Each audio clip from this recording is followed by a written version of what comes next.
De quoi je me mêle sur rmc.fr et 01net TV. François Sorel. Bonjour à toutes et à tous, merci d'être avec nous. Nous sommes le 5 juillet 2019 et c'est De quoi je me mêle, votre rendez-vous tech du week-end en audio sur rmc.fr, vous le savez. Le podcast qui est disponible aussi sur les applis, sur l'appli RMC, sur votre smartphone, et puis la vidéo qui vous attend sur 01nettv.com, sur le site 01net.com et sur la chaîne YouTube de 01net TV. Voilà, vous savez tout. Au menu de ce De quoi je me mêle, tout à l'heure, Victor Jakimovic viendra avec sa dernière salve d'objets pour l'été, avant de partir en vacances dans sa Bretagne chérie. Et Victor a mis les petits plats dans les grands, si je puis dire, puisqu'il va nous parler de barbecue connecté. Et on va même parler de clim connectée. Comment connecter sa clim à la maison en ces périodes de forte chaleur? Ça peut être intéressant. Puis je vous rappelle que vous pouvez nous rejoindre sur la page Facebook de quoi je me mêle. Vous pouvez y adhérer, bien sûr, et réagir au sujet qu'on évoque. Et puis le Twitter, avec le hashtag DQJMM, là encore, si vous voulez commenter les annonces que l'on fait chaque vendredi. Merci d'être là et bienvenue. De quoi je me mêle sur rmc.fr et 01net TV. Et pour débuter, bien sûr, c'est le club de la presse Haïti avec Jean-Sébastien Zanqui qui est là. Bonjour Jean-Sébastien. Bonjour François, bonjour à tous. Regardez bien ce bel homme. Bientôt, il part en vacances. Oui, voilà. Mais on le retrouvera à la rentrée. Tout à fait. Voilà, il est un peu bloqué. Donc là, on va le lâcher pendant quelques semaines et puis après, il reviendra. Ouais, j'ai la gambadé un peu. C'est ça, il faut que tu te fasses un petit peu les jambes et tout. Tout à fait. Tu sais, un peu comme les poulets. Mais bien sûr. Gambadent un peu. Plein air. Jean-Sébastien, le seul journaliste, label rouge donc. Et avec Jean-Sébastien, on va maintenant nous intéresser à l'actualité de la semaine et commenter les rumeurs concernant un nouvel iPhone. Oui. Qui pourrait arriver bientôt, un iPhone low cost. C'est ça. Alors, c'est des rumeurs en provenance de Chine. C'est les médias chinois qui décrivent ça. Selon eux, Apple serait en train de réfléchir à un iPhone moins cher. Pourquoi? Pour arriver justement à enfin s'adresser à ce marché chinois où Apple est à la peine. On le sait, il y a une concurrence phénoménale des autres constructeurs. Donc, forcément, Apple voudrait tirer un petit peu les prix vers le bas pour arriver à les concurrencer. Alors, comment faire un iPhone moins cher? L'idée, ça serait de remplacer Face ID, qui est le système de reconnaissance faciale actuel sur les iPhone 10R, 10S, 10S Max. Voilà, et de par sa conception qui a un certain coût. Et voilà, c'est ça, cher. il y a beaucoup de composants dedans, il y a des détecteurs de profondeur, des détecteurs de distance, il y a une caméra, voilà, ça coûte très cher. Et en fait, ils voudraient remplacer Face ID par un système Touch ID, mais cette fois-ci, intégré enfin sous l'écran. Comme font ces petits camarades chinois. Voilà, comme l'ont commencé maintenant beaucoup de concurrents. Huawei, Xiaomi, etc. Oui, tout à fait. OnePlus le fait aussi. Oppo aussi. Tout à fait. Et on sait d'ailleurs que Apple, à la base, quand il avait sorti l'iPhone 10, il avait voulu faire ce système de reconnaissance d'empreinte sous l'écran, mais que la technologie n'était pas encore au point. Et donc, en fait, Face ID, c'était une sorte de pis-aller par rapport à c'était le plan système. B, en quelque sorte, le plan B. peut-être.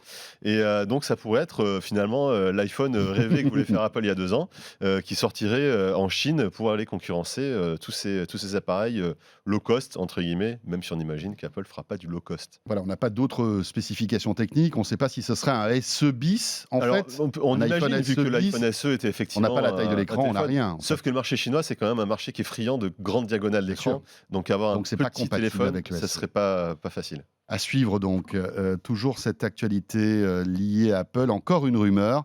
Apple abandonnerait en fait le clavier papillon qui est sur certains MacBooks. Tout à fait. En fait, c'est un clavier qu'il a depuis maintenant 4 générations de MacBook et de MacBook Air, notamment le dernier, qui est un clavier très joli, qui dépasse à peine de l'appareil, qui a une course de touches qui est vraiment très faible, qui est assez agréable à utiliser, il faut dire ce qui est, sauf que ce clavier est assez catastrophique sur la fiabilité. Il vieillit très mal. Même si on n'a pas vraiment de chiffres officiels de la part d'Apple sur les retours qu'il y a sur ce clavier, on a un nombre de plaintes qui est phénoménal, que ce soit à nous de la part de nos lecteurs ou tout simplement on l'a rencontré nous-mêmes en tant qu'utilisateurs sur les claviers. Déjà, il fait beaucoup de bruit. Alors, il fait un bruit qui est quand même assez étrange, qui est très mat, qui est très présent.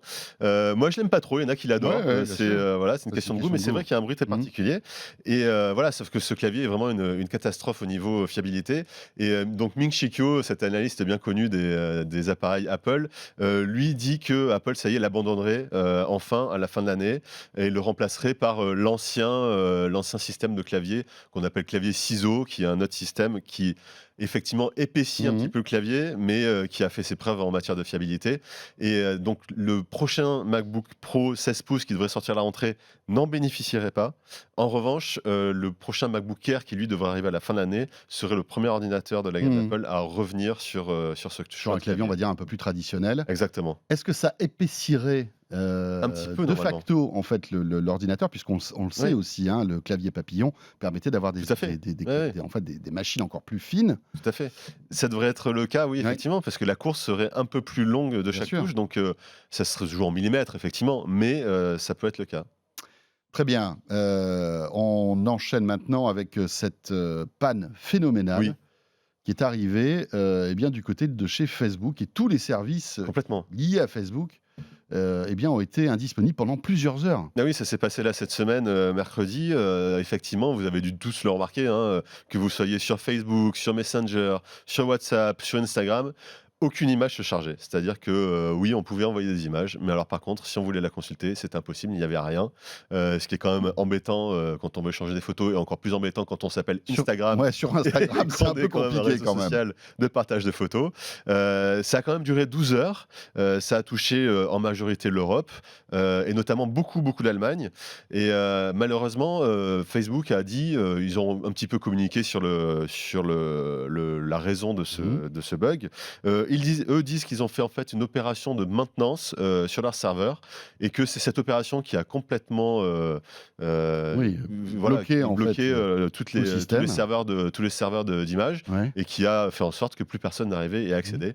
Donc ça pose aussi un petit peu des questions, effectivement, sur Facebook a dit pendant longtemps non, mais tous nos services sont vraiment séparés, il n'y a pas de souci, vous inquiétez pas. Parce que là, en fait, il y avait Facebook, C'est ça. Instagram, Ouais. WhatsApp, Ouais. qui ne marchait Messenger aussi. plus. Messenger. Voilà. Voilà. C'est vraiment à la Donc fois on la peut imaginer messagerie. qu'ils ont on va dire des conceptions, ou en tout cas des aspects techniques communs, Tout à puisque fait, oui, oui. tous ne marchaient plus. Et en plus, on le sait, Facebook est en train de mettre au point un système d'infrastructure commune Oui. pour toutes ces messageries. Donc voilà, c'est un des risques, c'est que quand ça bug d'un côté, ça puisse bugger tout l'ensemble du système. Alors ça ne Facebook. marchait pas que en Europe, en fait. Aux US, ils n'ont pas eu ce problème, visiblement. Alors beaucoup moins, Beaucoup en fait. moins. Voilà, c'était assez localisé pour l'Europe. Mais moi, mon Insta marchait très mal. Hein, en fait. Ah oui, mais On pareil, a- moi, je voilà, plus c'était accès à rien, impossible de télécharger pas une terrible, photo terrible. sur Sans WhatsApp. doute vous aussi, hein, d'ailleurs. Ouais. C'était au milieu de la semaine. Oui, mercredi. On enchaîne avec quelque chose qui va faire plaisir aux utilisateurs d'Android et qui manque. Et qui manque vraiment. Quand on a un iPhone et qu'on veut envoyer un document sur un autre iPhone, AirDrop, c'est génial. C'est génial. C'est vraiment un truc de dingue. Ouais. Alors, en plus d'un iPhone à un Mac, là, Aussi. ça marche encore mieux. C'est formidable. Il n'y a pas cette fonctionnalité sur Android. Non.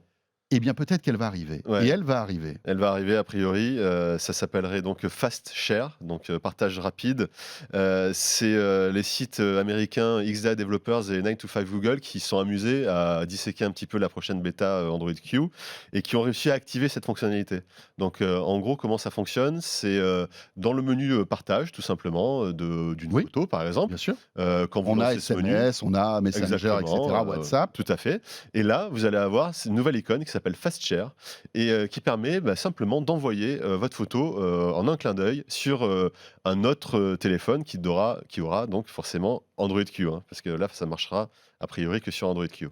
Mais n'importe quel smartphone Android sous Android Q. Voilà, c'est ça C'est-à-dire, je l'avantage. pourrais envoyer d'un Samsung sur un Huawei, par Exactement. exemple, ou... Ouais. d'accord. C'est ça l'avantage, parce qu'effectivement, Huawei a un système Oui. équivalent, mais qui ne marche qu'avec ses propres appareils. Ça fonctionne avec leur MacBook, d'ailleurs, leur ordinateur, leur smartphone, mais ça ne fonctionne pas avec un téléphone Samsung. Là, en gros, on n'a même pas besoin de connexion 4G, on a besoin seulement d'une connexion Wi-Fi active et d'une connexion Bluetooth. À partir de là, les deux smartphones communiquent, et c'est un transfert en Oui, une à la vitesse seconde. de l'éclair, comme on l'a Voilà, avec ça peut être des Apple. photos, des vidéos, une fiche contact, enfin voilà, c'est plein de choses différentes. Et donc, comme tu le disais, on ne sait pas si ça sera intégré, ça ne pourra pas être forcément intégré sur un ordinateur a priori, à moins que Google se dise on va peut-être faire un client pour macOS ou pour Windows qui permette Ouais, ça. on Et peut ça très serait bien une très bonne idée. imaginer, c'est vrai qu'il y a des accointances aujourd'hui entre Android et Windows, Bien sûr. puisqu'avec Windows aujourd'hui, on peut voir ce qui s'affiche sur Tout son à fait, on smartphone a les Android. notifications Android sur Windows aussi. Ça pourrait peut-être arriver, et Tout à là, fait. ça serait génial quand Ça même. serait génial, ouais. On se rend compte que Android, là, évolue sur deux points, hein, Oui. à la fois les e-messages qui devraient, Oui. e-messages qui devraient arriver sur Android, qui était une fonctionnalité Tout qui à fait. manquait, et puis Ouais, ouais. donc ce AirDrop, Tout à fait. ça Ouais, c'est des évolue. fonctionnalités intéressantes qui évoluent. Ça évolue. C'est plutôt une bonne nouvelle. On enchaîne avec les trottinettes électriques. Alors, c'est l'hécatombe. Oui. Hein. C'était «prévisible» entre guillemets, parce que c'est vrai que quand on voyait l'exemple des vélos en libre service, dans les grandes villes, il y en avait des tonnes il y a encore quelques mois et puis maintenant, à Paris, il n'y en a plus qu'un seul. Et bah, c'est un petit peu la même chose pour les trottinettes. Il y avait 12 services à Paris et depuis le début du mois de juin, 6 ont suspendu ou complètement arrêté leur activité.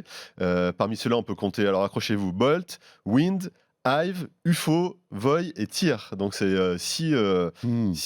services qui étaient assez populaires. Bolt et Wind étaient plutôt bien utilisés. Bolt, c'est un gros morceau quand En même. plus, oui. C'est parce que c'est couplé aussi. Vous savez, c'est l'ancien Taxify. Exactement. En fait, Oui, Bolt. oui, c'est une Donc il y a aussi entreprise. le concurrent d'Uber en fait. Hein. Exactement, oui, oui. Donc ils continuent les VTC, mais ils arrêtent a priori les trottinettes. Et donc il reste Lime, Dot, Cirque, Bird, Jump, qui est donc Le Uber, service d'Uber. exactement, et B-Mobility, qui était le service lancé par Usain Bolt, qui a été l'ambassadeur de cette marque. Alors certains ne parlent que de suspension, c'est le cas de Bolt par exemple. D'autres parlent vraiment, ça y est, d'un arrêt total, comme Wind. Et en fait, cette hécatombe, elle a commencé vraiment au début du mois de juin, parce que la maire de Paris, Anne Hidalgo, avait fait une conférence de presse qui était baptisée En finir avec l'anarchie. On sait que effectivement, depuis qu'il y a toutes ces trottinettes qui sont arrivées à Paris, c'est compliqué la circulation, c'est compliqué le stationnement. Non, mais c'est n'importe quoi. Voilà, c'est vraiment un... Les gens circulent n'importe Voilà, comment. Enfin, ouais, bon, on va pas ressasser tout ce que voilà, vous savez c'est déjà. vraiment un Si vous vaste êtes débat, parisien, hein, mais Ouais, ouais. Donc c'est vraiment compliqué. Et donc elle avait annoncé des mesures comme la limitation à 20 km/h au lieu de 25, voire même 6 km/h dans certaines zones piétonnes. Et puis elle avait dit qu'elle allait faire à la rentrée un appel d'offres pour ne garder que 3 services. Et donc c'est ce qui commence à décourager un Ouais. petit peu les acteurs. Et en fait, aussi, donc 3 services à peine seront, enfin à peine, devraient seront être autorisés conservés. Voilà, tout à fait. officiellement. Mais ça m'étonnerait pas qu'il y ait même un écrémage Bien sûr. par, Ouais. par lui-même, parce que c'est vraiment des services qui coûtent cher à maintenir, ça Bien coûte sûr. beaucoup d'argent. Ouais, il y a Et en beaucoup de gros, casse, Voilà, il y a beaucoup de casses. beaucoup de maintenance. Exactement. Et en fait, normalement, ça va être le dernier qui va rester, qui va emporter le marché. Bien sûr. Voilà, c'est celui qui a les reins les plus solides Oui, un financièrement. peu comme le Vélib finalement. Mais c'est ça, c'est ce qui s'est fait avec Mobike en free floating. C'est les seuls qui restent à Paris maintenant, finalement, alors qu'il y en avait une dizaine aussi à l'époque. Alors on parle de Paris bien sûr, mais ce problème est aussi présent dans d'autres villes Ah, tout à fait. françaises. Hein. À Marseille Ah ouais. par Ah exemple, ouais, là, dans les grandes agglomérations, on c'est un peut louer peu des trottinettes. Et la dernière fois j'étais à Marseille, j'ai vu, il y avait 3 jeunes enfants sur la même trottinette Ouais. quand même. 2, ça arrive souvent, mais 3, Oui, 3, c'est là, j'ai beau score, applaudi j'ai quand jamais même vu parce ça. que c'était pas mal belle du tout. performance. Félicitations. Donc si vous êtes à 4 sur une trottinette, envoyez-nous une photo quand même pour voir si ça marche. Mais on vous le déconseille parce que évidemment, Ouais, tout ça c'est est dangereux hyper quand même. dangereux. Hein. Enfin, voilà, ça craint vraiment. Oui, oui. On va terminer avec eh bien FaceTime. Oui. Donc le service de vidéoconférence en fait d'Apple qui évolue d'iOS en iOS. Maintenant, on Tout à peut faire fait. des FaceTime jusqu'à 30 personnes. Oui, oui, c'est FaceTime Je sais multiple. pas trop à quoi ça sert, hein, mais Faire des FaceTime à 30 personnes. à 30 personnes, bien sûr. Pas ça. Il faut avoir un grand iPhone parce qu'autrement on voit pas les, Oui. les gens. C'est un peu compliqué.